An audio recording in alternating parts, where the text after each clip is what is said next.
Hola, hoy vamos a hacer un viaje por la historia de España. Nuestra primera parada es Hispania, un producto de Roma.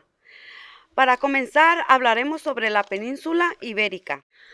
Antes de la llegada de los romanos, algunos pueblos paleohispánicos habitaban en la península antes de la llegada de los romanos, los cuales eran iberos.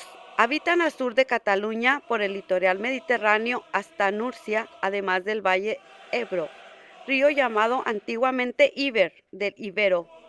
Palabras posibles de origen hebreo son barro, charco, gordo y perro. También habitaban los celtas en el siglo XVI en el siglo VI antes de Cristo, pueblo indoeuropeo que habitaba casi la totalidad del continente. Se establecen en Galicia y Portugal, también partes de Navarra y Aragón. Palabras que se suponen son de origen celta: cama, carro, cerveza, camino. Y también voy a hablar de los fenicios del siglo VIII antes de Cristo, pueblo semático que se establecieron en las costas meridionales de las colonias suyas. Unas palabras suyas eran Catis, Hispania, que significa tierra de conejos. También existieron los cartagineses, los que fundaron la nueva Cartago. Los griegos, pueblo de marinos y comerciantes, se disputaban con los cartagineses zonas comerciales del sur y este de la península. Sus palabras son Ampuria, centro de comercio marítimo. El griego es indoeuropeo. Por otro lado, también están los vascos y se desconoce la fecha de su llegada a la península. Su lengua, llamada vascuence o euskera, es de origen desconocido y algunas de sus palabras son boina, que es la gorra típica de los vascos. Con la llegada de los romanos se pierde la mayoría de las lenguas, pero no la euskera, quedando solo palabras como barro, cabaña, cerveza, conejo, salmón. Los romanos desembarcaron en Ampurias en el año 218 a.C. El ejército romano era dirigido por Publio Cornelio Escipión, desatando las llamadas guerras púnicas. Más tarde, romanos y lusitanos se enfrentarían en cruentas batallas. El ejército romano engañó y aniquiló a los lusitanos. Un niño sobreviviente llamado Viridiato se levantará en armas contra el imperio romano, pero es traicionado por su propia gente y asesinado. Más tarde, la ciudad centibria de Numancia es citada y quemada bajo las órdenes del emperador romano Siripión. El imperio romano posee un gran ejército y logra imponerse una vez más, mantenerse en el poder. Bajo el poder del emperador Augusto, España se divide en tres partes: Lusitania, Tarraconesis y Baética. Roma contaba con una avanzada civilización y una gran ingeniería civil.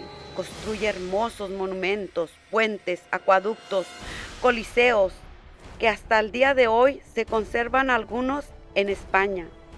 Roma tarda 200 años para apoderarse de España. Se adopta como lengua el latín.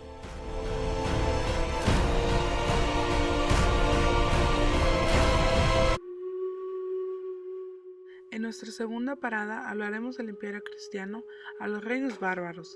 A principios del siglo II se vio reflejada la fuerza del imperio romano, ya que se podía ver la grandeza en el desarrollo económico y político. Prueba de su superioridad era que a sus hijos se les enseñaba a hablar y escribir el latín clásico. Por otra parte, la clase baja como los soldados y los habitantes hablaban en latín vulgar. Al morir Marco Aurelio, lo que conlleva la caída del imperio romano y causa que las fronteras sean descuidadas, es la invasión de los visigodos, conocidos como alemanes y francos. Poco tiempo después, el cristianismo surge con gran intensidad sobre el imperio romano.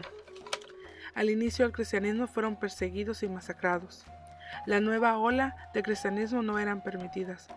A pesar de los intentos fallidos de los romanos en acabar con el cristianismo, crece y se expande. Poco después, el emperador Constantino les da la libertad de practicar el cristianismo. Para mediados del siglo IV, El cristianismo es la religión por elección de todas las clases sociales. Grandes cambios ocurrieron durante esta transición, como la península es invadida por los bárbaros y son respetados por los habitantes de la península porque estaban cansados del yugo de los romanos. Algunos reinos bárbaros son: en España el reino visigodo, en Italia el ostrogodo, en Francia el reino franco, en Inglaterra el reino anglosajón. Los reinos visigodos gobernaron hasta el siglo VIII. Algunas aportaciones de los reinos bárbaros son la caballerosidad, independencia, espíritu guerrero, también conocidos por el concepto de subordinación y jerarquía. También conocemos que fueron parte fundamental en la historia, política, cultura, y también son algún ejemplo de esto son los nombres propios. También los cristianos tuvieron sus aportaciones en la Edad Media: religión, enseñanzas de Cristo, predicación de amor y caridad. Algunas de esas enseñanzas forman parte de nuestra cultura hasta el día de hoy.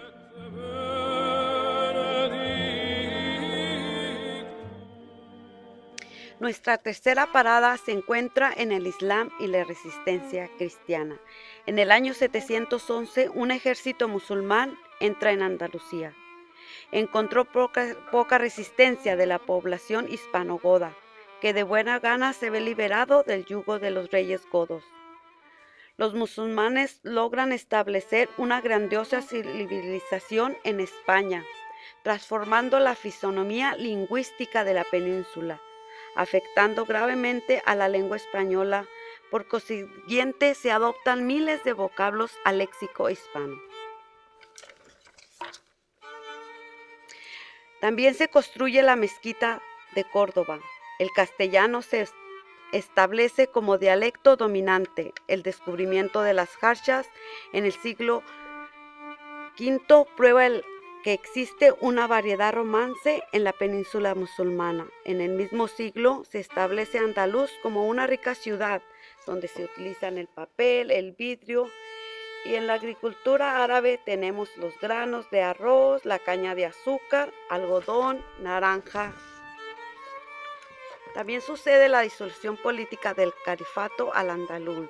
El castellano medieval logra un importante ascenso en la corte de Alfonso V.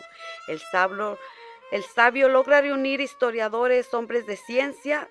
En sus más destacados historiográficos destacan Historia de España, Breve Historia y 7 partidas.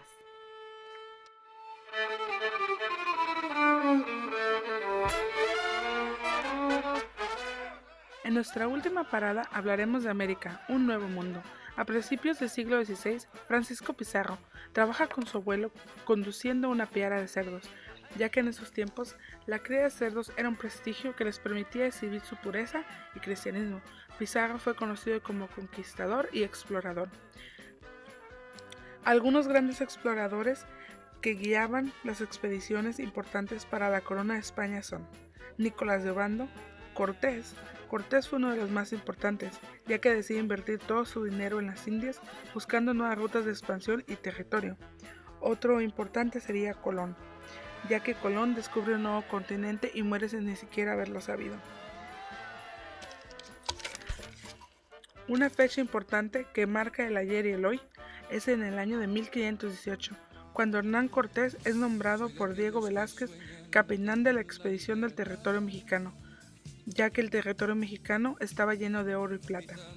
Más tarde, la Malinche, amante de Hernán Cortés, se convierte en su compañera e intérprete de él, ayudándolo a traducir del español a las lenguas nativas de la región.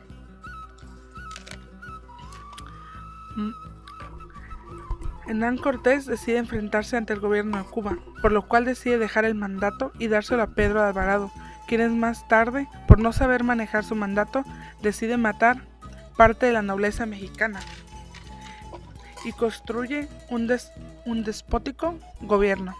Poco después, Cortés regresa a Tenochtitlan para incendiarla, logrando la captura de Cuauhtémoc y la muerte de Moctezuma.